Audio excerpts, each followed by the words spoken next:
ಮುಂದಿನ ವಿಡಿಯೋದಲ್ಲಿ ಹಾಕ್ತೀನಿ. ಇವಾಗ ಪಠ್ಯದ ಒಳಗಿನ ಪ್ರಶ್ನೆಗಳಿಗೆ ಉತ್ತರಗಳನ್ನು ನೋಡೋಣ. ಸೊ ಮೊದಲಿಗೆ ವಿಡಿಯೋನ ಲೈಕ್, ಶೇರ್ ಹಾಗೂ ಸಬ್ಸ್ಕ್ರೈಬ್ ಮಾಡೋದನ್ನು ಮಾತ್ರ ಮರೆಯದಿರಿ ಅಂತ ಹೇಳ್ತಾ, ಈ ಪರಮಾಣುವಿನ ರಚನೆ ಪಾಠದಲ್ಲಿ ಪೇಜ್ 21ರಲ್ಲಿರ್ತಕ್ಕಂಥ ಪ್ರಶ್ನೆಗಳು.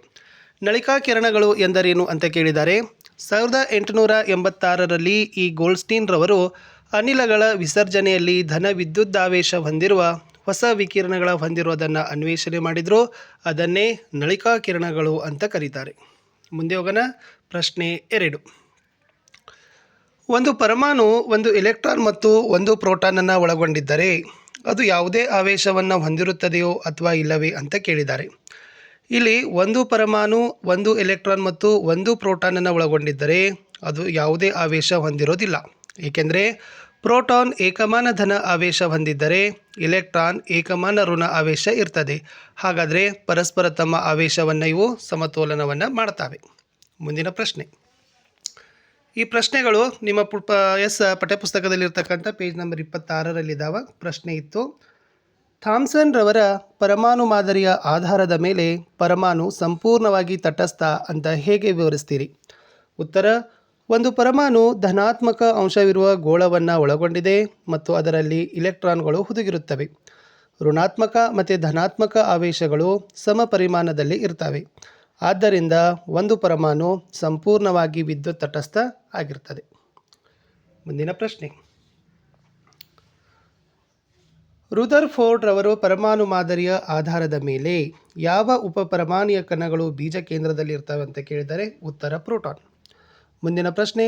3 ಕವಚಗಳ ಒಂದು ಪರಮಾಣುವನ್ನು ತೆಗೆದುಕೊಂಡು ಬೋರ್ರವರ ಪರಮಾಣು ಮಾದರಿಯ ಚಿತ್ರವನ್ನು ಬಿಡಿಸಿ ಅಂತ ಕೇಳಿದರೆ, ಸೊ ಈ ಥರ ಚಿತ್ರವನ್ನು ಬಿಡಿಸಿ ಎಂ ಕವಚ, ಎಲ್ ಕವಚ, ಕೆ ಕವಚ, ಬೀಜ ಕೇಂದ್ರ ಅಂತ ಬರೀರಿ. ಮುಂದಿನ ಪ್ರಶ್ನೆ. ಎಸ್. ಚಿನ್ನದ ಹಾಳೆಯ ಬದಲು ಇತರೆ ಲೋಹದ ಹಾಳೆಯನ್ನು ಬಳಸಿಕೊಂಡು ಅಲ್ಫಾ ಕಣಗಳ ಚದುರುವಿಕೆಯ ಪ್ರಯೋಗವನ್ನು ಕೈಗೊಂಡಾಗ ನಿಮ್ಮ ವೀಕ್ಷಣೆಗಳು ಯಾವ ರೀತಿ ಇರಬಹುದಂತ ಯೋಚಿಸ್ತೀರಿ? ಇಲ್ಲಿ ಯಾವುದೇ ಲೋಹದ ಹಾಳೆಯನ್ನು ಬಳಸಿಕೊಂಡು ಅಲ್ಫಾ ಕಣಗಳ ಚದುರುವಿಕೆಯ ಪ್ರಯೋಗವನ್ನು ಕೈಗೊಂಡಾಗ ಚಿನ್ನದ ಹಾಳೆಯ ಮೂಲಕ ಕೈಗೊಂಡಾಗ ಉಂಟಾದ ವೀಕ್ಷಣೆಗಳೇ ಇರ್ತವೆ. ಏಕೆಂದರೆ ಎಲ್ಲ ವಸ್ತುಗಳ ಪರಮಾಣುಗಳ ರಚನೆ ಒಂದೇ ರೀತಿಯಲ್ಲಿ ಇರ್ತದೆ. ಪೇಜ್ ನಂಬರ್ 26ರಲ್ಲಿರ್ತಕ್ಕಂಥ ಪ್ರಶ್ನೆಗಳು 26 ಏನಿದೆ ಅಂದರೆ, ಪರಮಾಣುವಿನಲ್ಲಿರುವ 3 ಉಪಪರಮಾಣುಯ ಕಣಗಳನ್ನು ಹೆಸರಿಸಿ. ಸೊ ಗೊತ್ತಿದೆ, ಪ್ರೋಟಾನ್, ಇಲೆಕ್ಟ್ರಾನ್ ಮತ್ತು ನ್ಯೂಟ್ರಾನ್. ಮುಂದಿನ ಪ್ರಶ್ನೆ. ಹೀಲಿಯಂನ ಪರಮಾಣುವಿನ ದ್ರವ್ಯರಾಶಿ 4 ಮೋಲ್. ಕೇಂದ್ರದಲ್ಲಿ 2 ಪ್ರೋಟಾನ್ ಇದೆ. ಅದರಲ್ಲಿ ಒಟ್ಟು ನ್ಯೂಟ್ರಾನ್ಗಳ ಸಂಖ್ಯೆ ಕೇಳಿದ್ದಾರೆ. ಒಟ್ಟು ನ್ಯೂಟ್ರಾನ್ ಅಂದರೆ ಈ ಹೀಲಿಯಂನ ಪರಮಾಣು ದ್ರವ್ಯರಾಶಿ ಮತ್ತು ಕೇಂದ್ರದಲ್ಲಿರೋ ಪ್ರೋಟಾನ್ಗಳ ಸಂಖ್ಯೆಯನ್ನು ಕಳಿಬೇಕು. ಸೊ 4ರಲ್ಲಿ 2ನ್ನು ಕಳೆದಾಗ ಉತ್ತರ ಎಷ್ಟು ಬರ್ತದಪ್ಪ ಅಂದರೆ 2, ಅದೇ 2 ನ್ಯೂಟ್ರಾನ್ಗಳು. ಮುಂದಿನ ಪ್ರಶ್ನೆ. ಎಸ್, ಇದಿರ್ತಕ್ಕಂಥದ್ದು ಪೇಜ್ ನಂಬರ್ 27ರಲ್ಲಿರ್ತಕ್ಕಂಥ ಪ್ರಶ್ನೆ ಇದ್ದಾವೆ, ನೆನಪಿನಲ್ಲಿ ಇಟ್ಕೊಡ್ರಿ. ಕಾರ್ಬನ್ ಮತ್ತು ಸೋಡಿಯಂ ಪರಮಾಣುವಿನ ಎಲೆಕ್ಟ್ರಾನ್ ಹಂಚಿಕೆಯನ್ನು ಬರೀರಿ ಅಂತ ಕೇಳಿದ್ದಾರೆ. ಫಸ್ಟ್ ಕಾರ್ಬನ್ನ ಪರಮಾಣು ಸಂಖ್ಯೆ 6 ಬರ್ಕೋರಿ, K2 L4. ಅದೇ ಥರ ಸೋಡಿಯಂನ ಪರಮಾಣು ಸಂಖ್ಯೆ 11, K2 L8 M1 ಅಂತ ಬರೀಬೇಕು. ಮುಂದಿನ ಪ್ರಶ್ನೆ.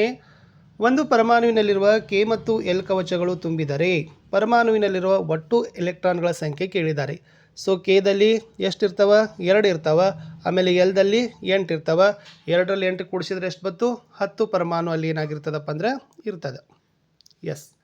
ಮುಂದಿನ ಪ್ರಶ್ನೆ. ಕ್ಲೋರಿನ್, ಸಲ್ಫರ್ ಮತ್ತು ಈ ಮೆಗ್ನೀಸಿಯಂನ ವೆಲೆನ್ಸಿಗಳನ್ನು ಹೇಗೆ ಕಂಡುಹಿಡಿತೀರಿ ಅಂತ ಕೇಳಿದ್ದಾರೆ. ಇದು ಪೇಜ್ ನಂಬರ್ 29ನಲ್ಲಿರ್ತಕ್ಕಂಥದ್ದು. ಸೊ ಫಸ್ಟ್ ನೋಡಿ, ಇಲ್ಲಿ ಕ್ಲೋರಿನ್ ಬಗ್ಗೆ ಕೊಟ್ಟಿದ್ದಾರೆ. ಕ್ಲೋರಿನ್ನ ಪರಮಾಣು ಸಂಖ್ಯೆ 17, ಅಲ್ಲಿ ಬತ್ತು K2 L8 M7. ಅದೇ ಥರ ಎಂ ಕವಚ ಪೂರ್ಣವಾಗಿ ತುಂಬಿದಾಗ ಅಷ್ಟಕ ವಿನ್ಯಾಸ ಹೊಂದಲು 1 ಎಲೆಕ್ಟ್ರಾನ್ ಬೇಕು. ಆದ್ದರಿಂದ ಮೇಲೆ ಕ್ಲೋರಿನ್ನ ವೆಲೆನ್ಸಿ 1.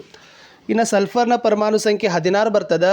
K2 L8 M6. ಅಲ್ಲಿ ಮೇಲೆ ಉಳಿದಿರ್ತಕ್ಕಂಥದ್ದು 2. ಸಲ್ಫರ್ನ ವೆಲೆನ್ಸಿ ಎಷ್ಟಾಗ್ತಪ್ಪ ಅಂದ್ರೆ 2 ಅಂತಕ್ಕಂಥದ್ದು ಆಯಿತು.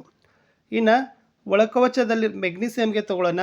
ಮೆಗ್ನೀಸಿಯಮ್ನ ಪರಮಾಣು ಸಂಖ್ಯೆ 12, K2 L8 M2.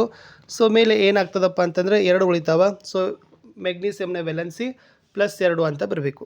ಇನ್ನು ಒಂದು ಪರಮಾಣುವಿನಲ್ಲಿರುವ ಎಲೆಕ್ಟ್ರಾನ್ಗಳ ಸಂಖ್ಯೆ 8 ಮತ್ತು ಪ್ರೋಟಾನ್ಗಳ ಸಂಖ್ಯೆ ಸಹ 8. ಇಲ್ಲಿ ಪರಮಾಣು ಸಂಖ್ಯೆ ಮತ್ತು ಪರಮಾಣುವಿನ ಮೇಲಿನ ಆವೇಶ ಕಂಡುಹಿಡಿಯಲಿಕ್ಕೆ ಕೇಳಿದರು. ಪೇಜ್ 30 ನೋಡಿ, ಪರಮಾಣು ಸಂಖ್ಯೆ ಬಂದುಬಿಟ್ಟು 8 ಬರ್ತದೆ. ಪರಮಾಣುವಿನ ಮೇಲಿನ ಆವೇಶ 0 ಅಂತಕ್ಕಂಥದ್ದು ಬರ್ತದೆ. ಇನ್ನು ಮುಂದಿನ ಪ್ರಶ್ನೆ, ಕೋಷ್ಟಕ 4.1 ಸಹಾಯದಿಂದ ಆಕ್ಸಿಜನ್ ಮತ್ತು ಸಲ್ಫರ್ ಪರಮಾಣುವಿನ ರಾಶಿ ಸಂಖ್ಯೆಗಳನ್ನು ಕಂಡುಹಿಡಿಯಲಿಕ್ಕೆ ಕೇಳಿದ್ದಾರೆ.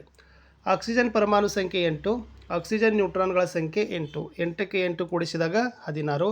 ಸೇಮ್ ಸಲ್ಫರ್ನ ಪರಮಾಣು ಸಂಖ್ಯೆ 16, ನ್ಯೂಟ್ರಾನ್ಗಳ ಸಂಖ್ಯೆ 16, ಎರಡನ್ನು ಕೂಡಿಸಿದಾಗ ಎಷ್ಟು ಬರ್ತದಪ್ಪ ಅಂದ್ರೆ 32. 32 ಅನ್ನೋದು ರಾಶಿ ಸಂಖ್ಯೆ ಆಗಿರ್ತದೆ.